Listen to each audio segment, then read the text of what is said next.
Don't be sorry. It wasn't your fault. Here we go. So we are live. Hold on a second. There we go. All right. Well, good afternoon, everybody. Sorry about the fashionably late entrance today, but it's hard to coordinate times between Arizona and Australia sometimes. So it is 9 something a.m. in Sydney, where Michael is.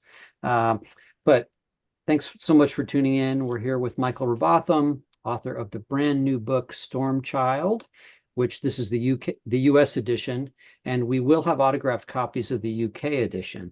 And so I'll go ahead and put buy links to both.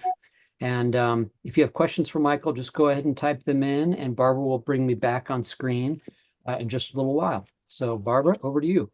Thank you very much, Patrick. Michael, how nice to see you. I envy you the rain that is falling so hard behind you. Oh no, we were expecting sort of an El Nino event where we're going to have years of drought, and it's been the wettest sort of right through the summer and now into our winter. It's rained. You can't see it, but sort of over to my right, I have a swimming pool that is about to overflow, and I have to go and empty it very soon because it's rained all night here.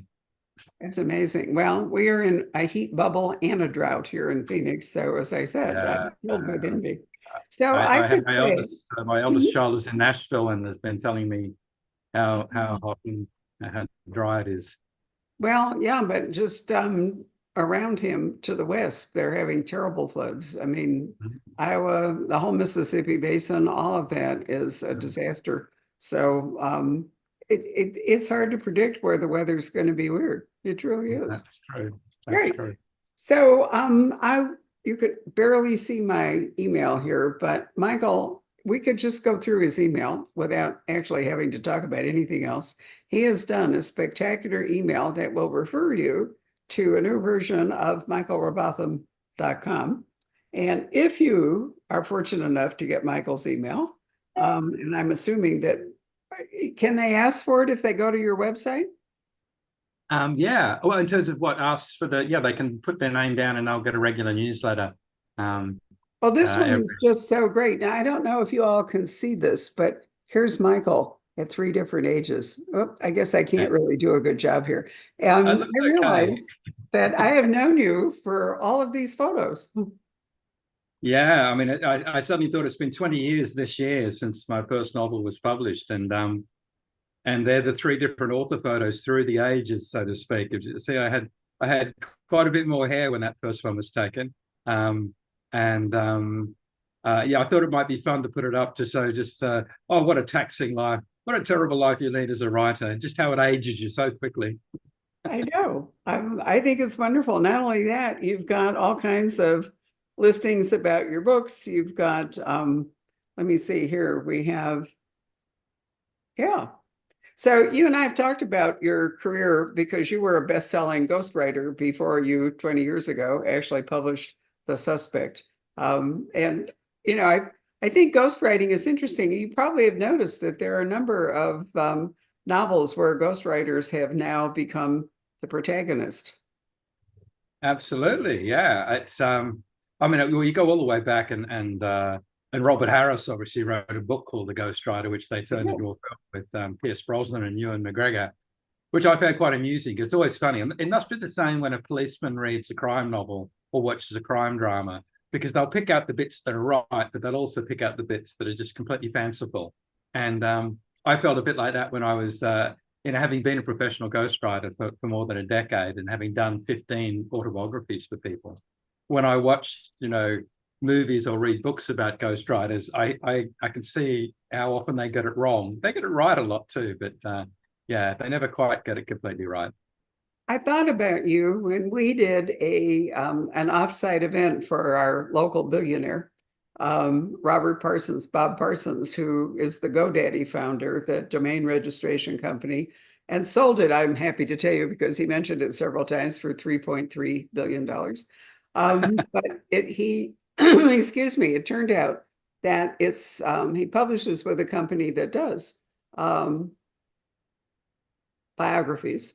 And the ghostwriter was there. So I sat at dinner on the final night between Bob on my left and the ghostwriter on my right. And I was fascinated. And she has a whole, way of working, a whole career as a professional ghostwriter, which, as I said, made me think of you. And apparently does really well with it. They talked a little. Yeah, it used to be well, when I was doing it was very lucrative, because I think nowadays there's a lot of out of work journalists, because newspapers are struggling, and I Yeah. think there are a lot of people out there with the ability to ghostwrite, and perhaps it's a bit like with podcasts. There are now so many podcasts, it's hard to find the one you want. And but yeah, it was a real skill, that ability to, particularly when you were doing people's autobiographies, which means you were capturing their voice, writing it in the first person, in their voice, and you had to, if you did your job well, if I did my job well, and no one would recognize my fingerprints on the manuscript, it would look and sound and feel exactly like the person that I was trying to capture. I think that it's harder today for, excuse me, I keep, the ghostwriter, I think, often gets recognition today. I mean, her name is on the book. That's a very American thing. That's it's interesting. I noticed that when I was doing it, I did it mainly in the UK. And it was interesting. I mean, some people acknowledged me in the acknowledgements page, and quite fulsomely they said, thank you for helping me write this. And other people would say, thank you, Michael Robotham, for putting my papers in order. And some people would convince themselves within a fortnight they had no help. and I wouldn't be acknowledged at all. But obviously in America, there's a great tradition going all the way back to The Right Stuff, the Chuck Yeager, books, and where the ghostwriters are quite celebrated. Their names on the front cover, and they are acknowledged and quite well known. Whereas in the UK, I think they want the ghostwriters to be invisible. Well, however it works, how did you feel? You'd already been a bestseller. So when you wrote your own book, did that make you somewhat nervous? I mean, or because you didn't have a public reputation, it didn't matter? Oh, no, it's interesting, because you're right. I mean, for 15, I'd had 11 Sunday Times bestsellers as a ghostwriter. And I'd never had to be interviewed. I'd never had to, the reviews would come out. And of course, I read them, and it was nice when we got nice reviews, but my name was never mentioned. And I'll never forget when I was actually in Amsterdam in the Netherlands, when I first saw a book with my name on the cover, because the Dutch had managed to get it out before the English language version had come out. And my first reaction was horror, thinking, oh my God, they can't do that. They can't put my name on a book. That's not allowed, and then it got even more embarrassing, because I got to the UK, and on the day it was launched in the UK, I went down onto a tube platform, and there was a massive poster on the opposite side of the platform, advertising billboard poster, and it had a silhouetted man, next to a canal, very moody, shadowy man next to a canal, and the caption read, "He's had 11 Sunday Times bestsellers and sold 2 million books, but you don't know his name. Meet the man behind the ghost." And that's the way they sort of promoted me. And my reaction, I thought that was a brilliant advertising. Yeah. But my reaction was complete horror, thinking, "Oh my God, they can't possibly, use me." Well, had you actually signed NDAs? Yeah, you do sign NDAs for. I mean, you can acknowledge that you help ghostwrite a book, but you can't reveal any sort of private details. That, I mean, for argument's sake, I still have. I shouldn't probably say this. I still have a lot of the tapes I recorded back in the day. It was still like micro cassette tapes. This is before we had sort of proper smartphones, and I still have the original tapes. And obviously, there's material that people tell me which is deeply private, and they have to make a decision whether they will or will not reveal that to the world. And sometimes because it may damage family members, or maybe it happened in their, maybe they had a youthful indiscretion, and really it's no one's business other than their own. It didn't shape them. So really it's their right to actually what they decide to tell in their story. But I know their secrets. And so, I have to sort of be aware of that. I'm astonished that you haven't been picked off by somebody. There's like a big target on your back. Good. Well, one of the people I ghostwrote for, who's not a well-known figure in America, but is a very, very well-known figure in the UK, was a man called Rolf Harris, who was an entertainer. And about 13 years after I wrote his autobiography, he got arrested on child abuse charges. I remember, yeah. And got convicted. And of course, I was contacted by all and sundry wanting me to sort of comment, and which I never did. I obviously I had no idea that he that was part of Rolf's makeup, or I wouldn't have done the book. And he obviously didn't tell me when he was telling me his life story, by the way, and just dropped that information on me. But I did have a lot of information that could potentially be pertinent. But the NDA meant that I couldn't just, even though he was a convicted felon, I felt as though I couldn't. Right. As I understand it, had you actually been subpoenaed, it overrides the NDA, at least it does. It would be subpoenaed. This was mainly journal. I mean, if the courts had approached me, absolutely. But this was journalists looking for, and even like literally, I think last week I was contacted by a documentary maker that is doing a documentary on Rolf Harris and wants me to talk about him, Well, no, I agree with you. Ethically, you can't really do that. The only reason I brought it up was with that brilliant advertising campaign, I would have been driven to find out what your 11 Sunday Times bestsellers had been, which would have then revealed. And like some of them I can talk about, and I can reveal who I wrote for. People like Lulu, the 60s pop star, with To Sew With Love. She was in the movie To Sew With Love with Sidney Poitier, and married Bruce Gibb, one of the Bee Gees. People like that have given me permission to talk about it. But there are other people that, if I told you who I'd ghostwritten, I'd have to kill you. Sure. I'd have to go all the way to Arizona. I know. Well, I keep hoping you'll come back. So my favorite, going through this long list of all the wonderful books that Michael has written, my favorite, and it's just always going to be The Night Fairy. It might be because Michael came to see us for The Night Fairy, which was his third published book and all, but it was also because you really caught me by surprise. I mean, the last thing, I can't mention it or I'll spoil it for you, but I recommend you go find it. That's the one thing it didn't occur to me was the big twist in the book. So I thought that's all. It's funny, oddly enough, it's my wife's favorite book as well. And of all my books, which, and it was, and it's funny, I still figured I was a bit of a baby writer then, and feeling my way, and it's my third. I mean, it's one of those things they talk about, second novel syndrome or sophomore syndrome, and particularly because that first novel of mine, The Suspect, was such an international hit that you're terrified that you can't do it again. And I remember when I wrote the second book, which was Lost, book called Lost, I remember feeling relief that I'd managed to write a second one. But it was only when I wrote the third one that I thought, okay, maybe I know what I'm doing here. Because, the first one can be a fluke and the second one can, I just suddenly thought, with 3 books, they can't all be flukes. No, not at all. I mean, the whole twist thing is such a huge deal today, but you wrote that before Gone Girl and all that stuff really came to the fore. And it's such a brilliant one that maybe that's one reason I remember it so clearly. It was just such a great example of the completely unexpected. Well, it's funny. I think one of the nicest reviews I got from my first novel, actually, The Suspect, because that had a big twist at the ending as well, was one of the reviewers likened it to The Usual Suspects, which is one of my favorite films, where that twist at the end of Usual Suspects is just, one for the ages. I mean, it just completely blows you away. And I remember being very flattered by that.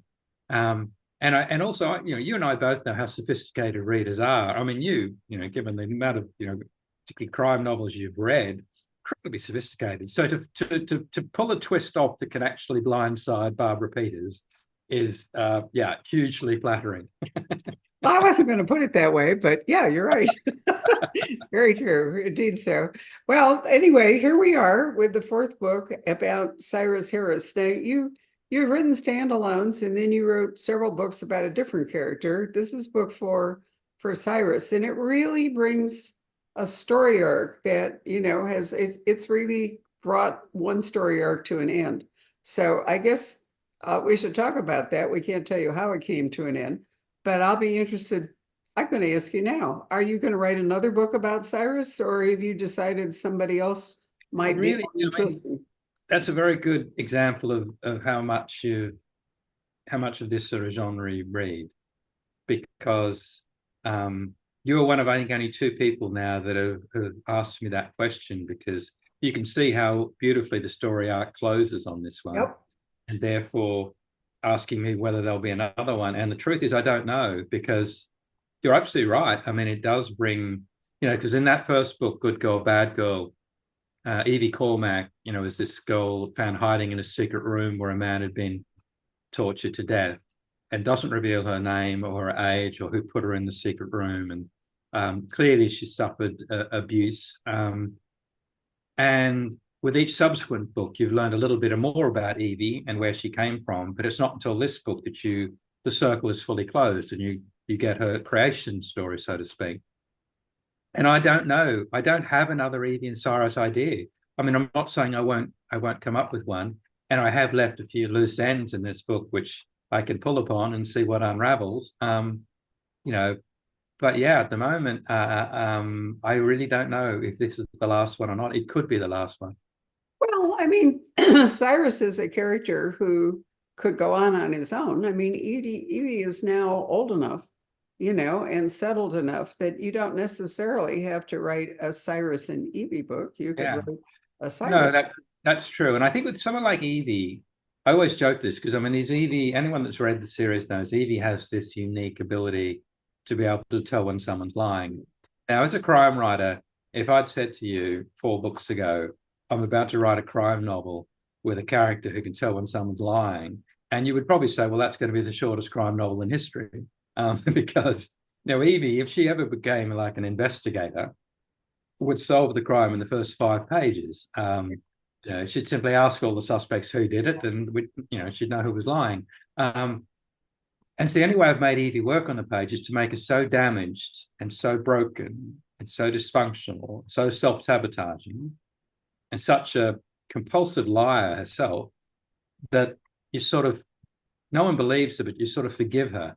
But I think, as you say, as Evie gets older, that sort of self-sabotaging behavior will begin to irritate readers, because they're going to say, okay, Evie, I know you're damaged, but it's time to grow up. So you're right. I don't know how long I'm fascinated by how someone goes through life with Evie's ability, how you have a relationship or a friendship when you can always. I don't know whether you ever can get over it. I mean, interestingly enough, we have this is going to sound weird to you, but there is a parallel here. We have a rescue puppy who is now, I think, 12. She has lived in total safety with total love. She has 2 younger puppies now that we adopted that adore her. And as far as I can tell, she has never yet felt safe. And so she's always on the perimeter. If anybody comes to the door, she just constantly barking, being nervous, the whole bit. And we've never been able to calm her down. And I read something interesting, and I'm sure it was in part just an advertisement that said that dogs get PTSD just like people. And that I would assume from that a rescue dog may very well, in fact, be suffering. And I agree. I agree. And I think Evie, if people stop and think about what Evie's been through, they should understand. I think, you love your dog, so you understand that behavior after 12 years. You don't get irritated by potentially when the dog won't settle. But yeah, I'm just not sure. I mean, I love Evie and I can understand where she's coming from, but I just don't know whether readers will, when Evie gets to, I think in this book, she's 21, when Evie gets to 25 or 26, will people feel the same way? I just don't know. I mean, well, it's an interesting question, but as I said earlier, Cyrus is a whole character without Evie. I mean, it doesn't have to be. She could be off, becoming an adult, and he could take on some other. No, that's very true. And there's always that potential too of people. I still get asked to this day about whether I'm going to bring Joe O'Loughlin back. Exactly. And there's a potential to bring them back together, Cyrus and Joe back together in a book, or Joe O'Loughlin's daughter Charlie, in the very last Joe O'Loughlin book that I wrote, The Other Wife, Charlie, his daughter, was studying psychology, and I always thought there was a potential to bring her back as a main lead and to have Joe O'Loughlin mentor her. So I have avenues. So who knows? Watch this space. Well, that's very true. And you know what? You don't have to write about any of those people. You could just write a whole brand new book like The Night Fairy. Yeah, Right? well, it's interesting. I wrote a standalone a couple of books ago called When You Were Mine, about a young London policewoman called Philomena McCarthy, who came from a family of gangsters. Right. And that's been picked up as a TV series in the UK. And so I've actually, well, it's in production now. Well, the scripts are all being written now. And I've actually just finished the book. Next year will be another Philomena McCarthy book, because when I wrote that, I thought it was a standalone, but I love the dynamic of the gangster family and the daughter that's trying just desperately hard to distance herself, but keeps being dragged back into the fold. Yeah, so that's going to be the book next year. TV sounds absolutely wonderful. I mean, you've won all sorts of awards. Gosh, how many gold daggers have you won? At least two. I won two. Yeah, I won two gold and a steel dagger. Yeah. They don't do the steel dagger anymore, do they? Whatever. It's the Ian Fleming. It's the Ian Fleming. Oh, okay, but now it's a thriller dagger. But originally, the thriller dagger. That's if right. I remember right, the steel dagger was like the runner-up, right? Okay, I can tell you now. I secretly have won another dagger, but I can't tell you for what book, because I was a ghostwriter. Oh, okay. Well, I have your email. I'll figure this out at some point. Right. So anyway, we are really here to talk about Stormchild, and there's a really, a subject that riles all of us, and royals and riles, got it. So many of us, which is, immigration and people floating in, or in our case, crossing through hostile territory. But in the UK, you have to get there by boat. This is a tough issue. What made you decide that you were going to tackle it, so to speak? Well, I'd say it's one of great advantage we have as as fiction writers, and particularly crime fiction, is that we can look at great social issues and not preach to people or write polemics or essays, but just set our stories against a background of it's a bit. When You Were Mine, the book I mentioned with Philomena McCarthy, that was very much about coercive control and domestic violence, which was a huge hot button issue in the UK and Australia, and it still is. The idea of the number of women who are murdered by their intimate partners, every week, is horrendous. So I wanted to tackle that issue, and this time I wanted to look at this issue of border crossings, of asylum seeking versus economic migration, and I wanted to give all the sides, and I've tried in this book to give the sides of those people, both sort of China and the UK, small boat crossing the channel, small boats. I think so far this year it's been 5,000, which compared to what's happening in America is nothing, I know, in terms of crossing your southern border. But there are people that want to turn the boats back. They want to do offshore processing, which is what they did in Australia, which when boat people became an issue in Australia. So I wanted to tackle that issue and tell both sides of the story. From those people who think we should have a more humane response, and others who think that they should just be a blanket send them back. And I wanted to set it against trying to reveal the details of Evie Cormack and the final, all the final clues, because she has little recollection of how she got to the UK. And this book, it all sort of unfolds. It does, indeed. And of course, you've also pointed out how dangerous coming by boat is, although we have people that die walking across the border. It's also, this has come up. I did a really wonderful event for an author called Paul Doiron, who lives in Maine. And this is at least his second book in which the border with Canada comes into play. And, the focus is so much on our southern border. We often forget that we have this enormous northern. Well, it's one of those issues, actually. The same. It's very much a political football. I know in Australia and the UK, everyone focuses on on the small boats, but if you actually looked at the number of people that come to the UK illegally and then just don't bother leaving and overstay, Right. is a much bigger problem than, the people that are coming by boat. But, and so they're staying illegally, they're in the country illegally, yet everyone's focused on the people that are getting on these, Right. Well, it's the same here. We have a huge number of people here. And, a lot of it comes down, all of these protests and so forth, sort of forget that we don't have enough people who actually want to do a lot of jobs, and where are we going to get them? And any affluent society, I mean, you can go back and look at Rome. We were in Sharjah some years ago.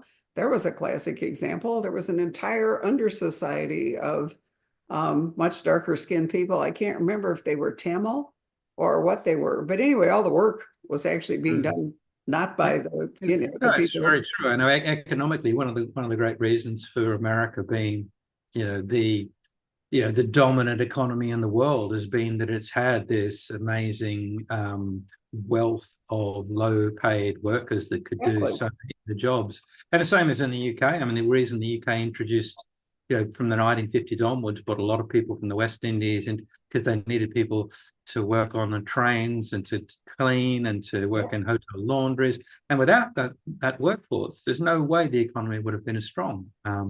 That's absolutely true. In fact, as I remember it, I don't remember if it's Bengali or Pakistani. Anyway, they came to the UK to work in the carpet mills, up north when nobody wanted to work there. I remember flying through Heathrow on our way to Spain for Christmas and changed planes, and it was Christmas, so everyone was on holiday, and the only people working at Heathrow were Polish, and many of them couldn't speak English. So when this torrential rain hit and all kinds of snags occurred, there wasn't anyone who could actually help you.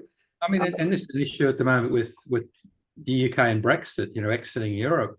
I mean, I know, as you have as well, we were both in the UK at the same time, but restaurant kitchens and restaurant can't get the staff because a lot of the Europeans, the Poles and the French or whatever that would come across and work in the kitchens just aren't coming to the UK anymore. And there are massive shortages in these sorts of areas. Well, there really are. In fact, at the conference, Michael's referring to something called Capital Crimes, which was very end of our first weekend in June, actually.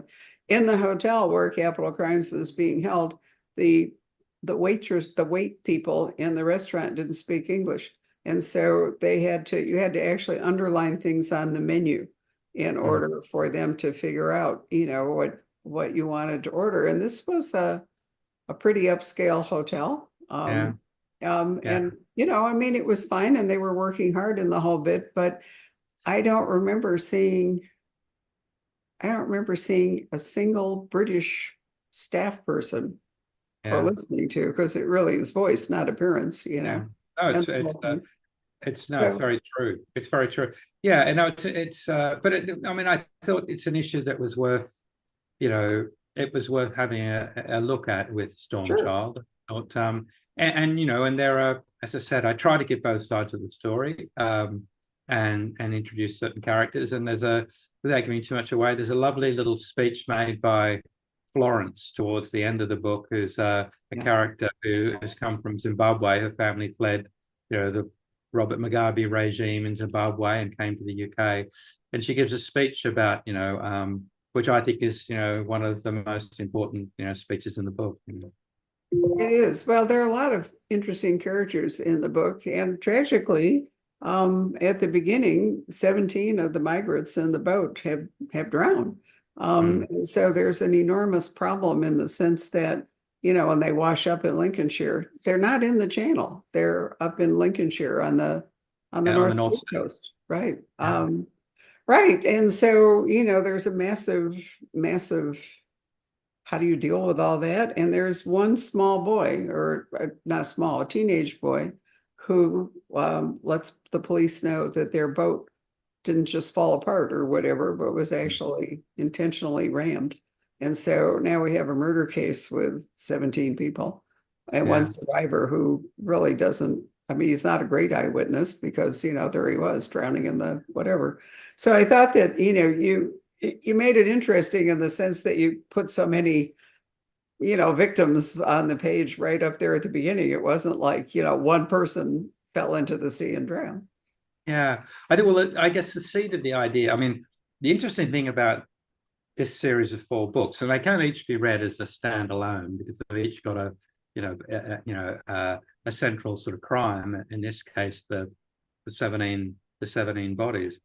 But when I wrote that first book, I had no idea how Evie Cormack got to the UK or got in that secret room.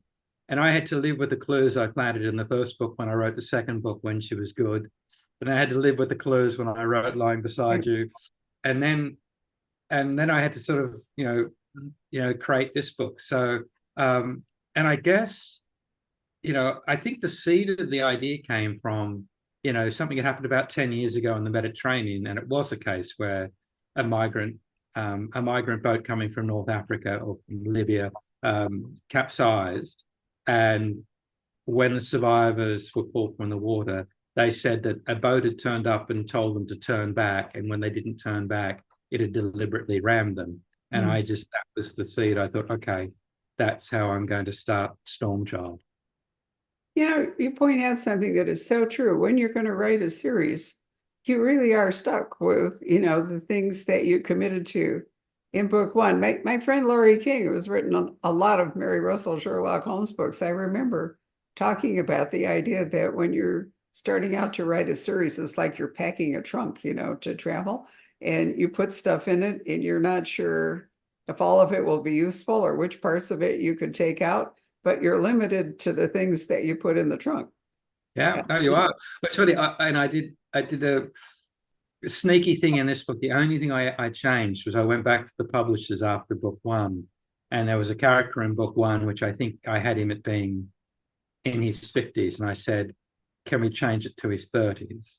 And so you would only know it if you could remember all the details of the first book. Sure. If you read it early. And all the subsequent reprints I changed because it didn't work if I didn't have him as a younger man. And other than that, there's just a glaring mistake that I made, which I've never corrected because I think it's funny, is that Evie Cormack has a dog, a beloved dog, who goes from being a golden Labrador to a black Labrador between books 1 and 2. Love it. Well, I mean, readers are not totally picky for continuity. I mean, we've had lots of discussions with people writing long series about, aging. And in fact, I talked to Paul, the main author that we were talking about. His guy, if he'd been aging in real time across 15 books, would now be too old for the physical feats and so forth that he needs to do. So basically, he ages very slowly, if at all, but the world moves forward. Yeah, no, that's interesting. Readers are okay with that, don't you? Yeah, well, I know it's funny because I aged Joe O'Loughlin in real time and Vincent Ruiz, and Vincent in particular got too old. And I know someone like Mark Billingham, the British crime writer, his Tom Thorne books, it used to be he'd age every year, another year older, and now he only ages like 3 months every year. He's sort of, and I think Stephanie Plum doesn't age at all, ever. No, well, there are many people. And then, I had dinner with Ian Rankin while I was in London, and, think of the problems that he caused by having Rebus age in real time. Yeah. Same thing with Harry Bosch, and, Going back to what you said about Laurie and packing a suitcase, I always remember talking to Michael Connolly about this, and he only physically describes Bosch in one book. Okay, and that's now, from memory, there's now been like 25 Bosch books, but he only physically describes him in one book, and that's and I think later, and the only other thing is later in some of the early books, he gives Bosch a mustache, which me. I have a little person here. Come here. All right. Come on. You can get on camera for a minute. It's gorgeous. Oh, this is not the rescue dog. This is one of the puppies. What is that? A moodle or what's that? She's a cockapoo, and she has a wonderful little. I thought you'd like that because she has a little white beard, just like you. My daughter has. We have a little moodle, a Maltese poodle. Yeah. Who's got a little white beard like that as well. And hers goes all the way down her chest. She's really cute. But yeah, no. So you do have to. Yeah, you do have to live with the details you put in. You do. I mean, Michael introduced a dog called Coltrane, and the dog is now probably elderly, but so it goes. Anyway, I really enjoyed Stormchild. I think that, as Michael points out, you can read it if you've never read one of the, this is the fourth with Cyrus and Evie. You don't have to read the first three. You could read this one and then you could go back and read. But I think if you read one, that you probably will want to read them all. And if you go to Michael's wonderful revamped website, which is terrific, then he will give you a list of all of his books. Is it actually 20, Michael? Have you written a book a year? No, it's 18. It's 18. in 20 years. So it's 20 years and 18 books. That's pretty impressive altogether. Wow. And now we know that he's got a book coming for next year, which is great news. Finished, yeah. The book for next year is finished. Yeah, because last year was the first book in 17 that I hadn't had a book out. So I'm ahead of the game, Barbara.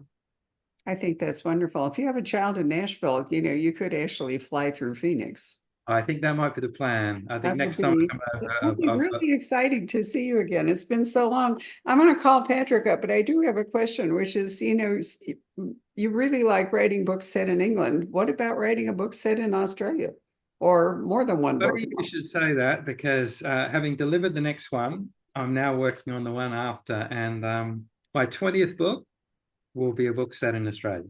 Aha. All right. Well, fortunately, I've been to Australia several times too, so we'll be able to talk about that. Patrick, are you there? Right. Questions from the audience. I am here. Other than why did we start late? And I'm going to take responsibility. I couldn't tell time, apparently. Sorry. No, let's see. Mainly more comments. Just some clarification. Someone asked, did Michael say that this might be his last book, or a character in this novel may not continue? And it's definitely the latter, thankfully. Well, I mean, I'm not saying there won't be another Evie and Cyrus book, but at the moment, I don't have an idea for one. Gotcha. Not for a while, but it's definitely not Michael's last book, because he's already got the next one turned in and working on the one after that. Definitely. Let's see. Do you have any plans on coming to the USA for any events or book tours? Yeah, it's about time, I think, because obviously I haven't been back to do any book tours or events since pre-COVID. And, even if it's just I want to come back and see my wonderful American publishers and say hello to them. And if I obviously come over, then I'll make sure I'll come and do some events and make good use of my time. So I was thinking of doing it later this year, but I'm not sure now. I was sort of waiting on touring dates for Canada, because I thought I would incorporate all of North America at the same time. But I'll keep you posted. Wonderful. That'll be great. And as long as you have a child in Nashville, there's an anchor there. Yay. Hoping he won't get washed away. Yeah, we've spent one Christmas in Nashville, and I think the plan is we'll go and spend another Christmas there, and maybe next year. That'd be lovely. What else, Patrick? Anything? Forgive me if you've already answered this. Any TV or movie updates? Yeah, as I said, When You Were Mine is sort of being worked up for a TV drama, and a wonderful South Korean director called Park Chan-woo, who did TV shows like Little Drummer Girl, and he's got a new one out with Robert Downey Jr. But he did The Handmaiden and a lot of other movies. But he's a very successful director, both in English and Korean. And he has bought Life or Death, my book that was set in Texas, and he wants to turn that into. Initially, it was a movie, but he's now thinking a TV drama. Wow.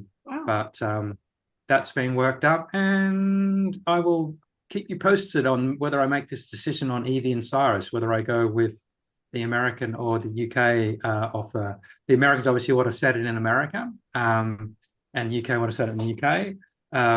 And I don't have a problem with them setting it in America, but I just I sort of probably go with the people I feel are most passionate and could put the best writer on books. Sure.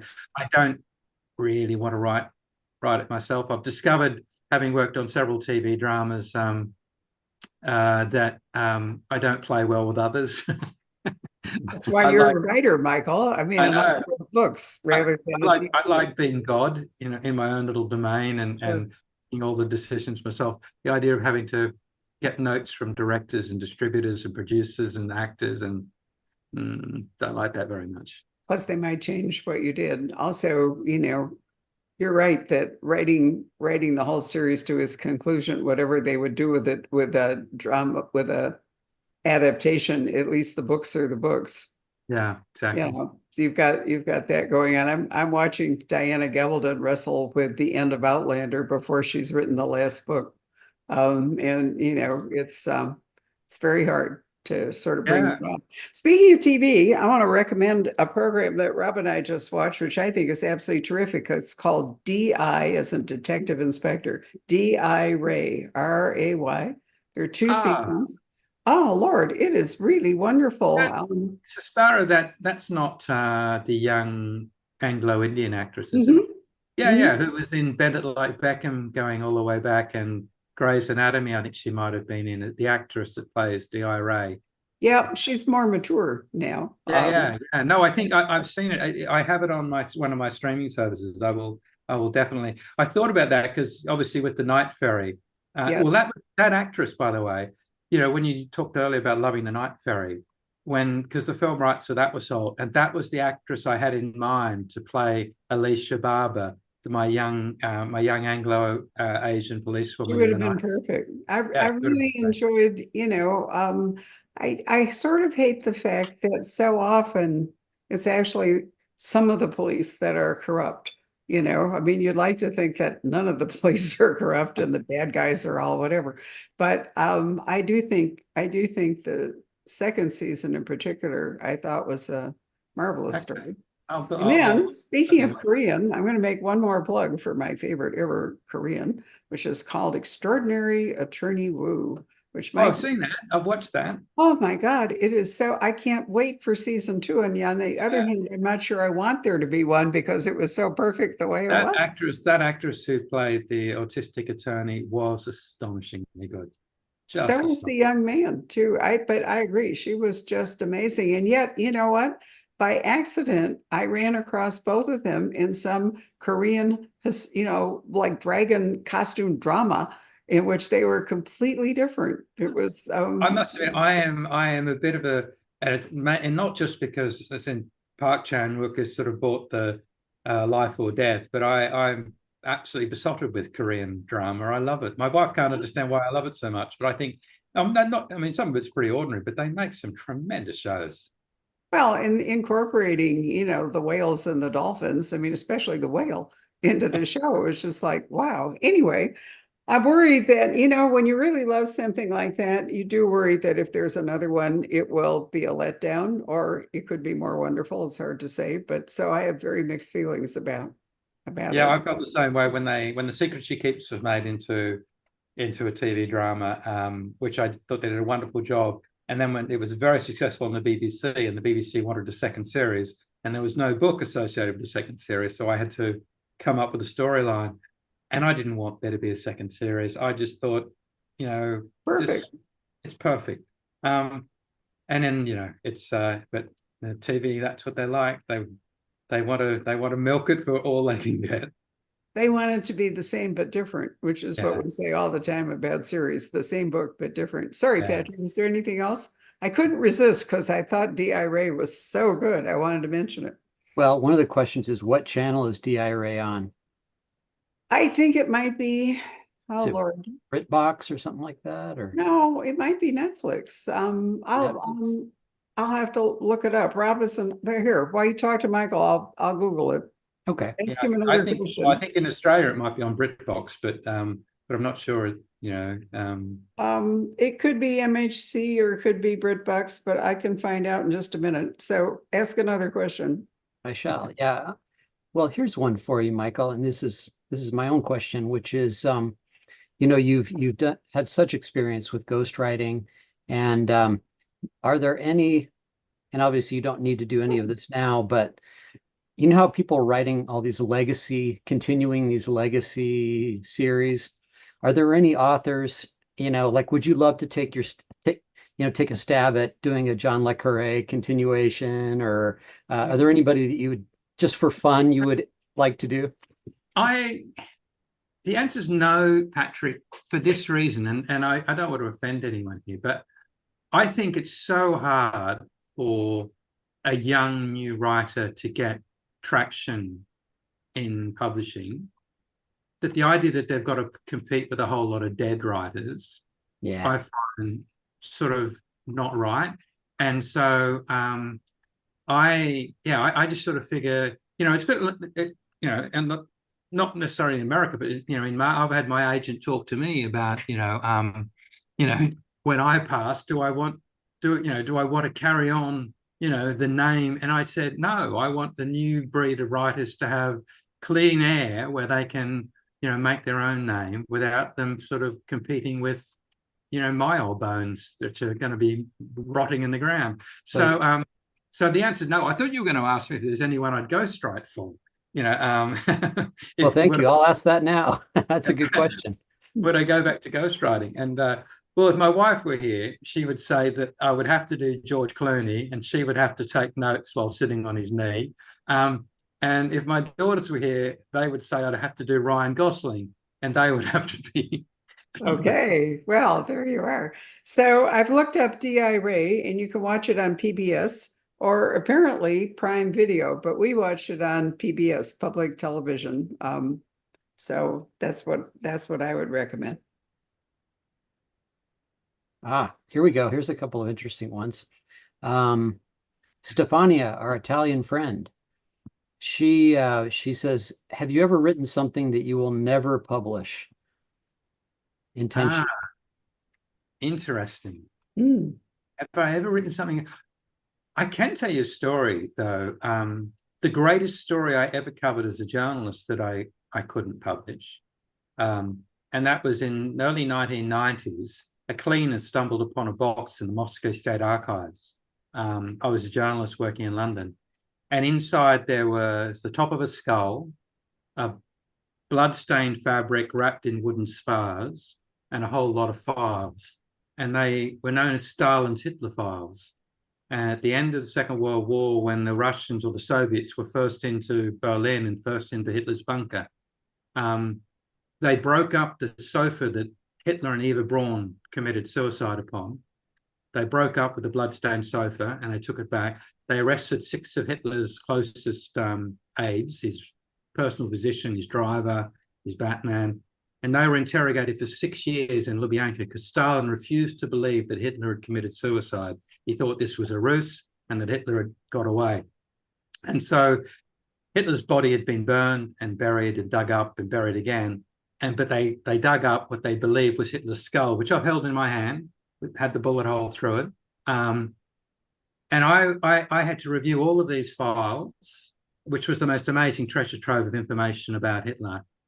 And I worked for Associated Newspapers, and we bid £1 million to get the worldwide rights to write about those files, and we were outbid by the Jewish Holocaust Museum in Israel, who wanted to make sure that if that was Hitler's blood and that was Hitler's skull, that they knew where it was going to be and they had control over it. Back in that era, in the early 90s, the DNA testing wasn't good enough to prove it. It has since been proven that it is Hitler's skull and Hitler's blood.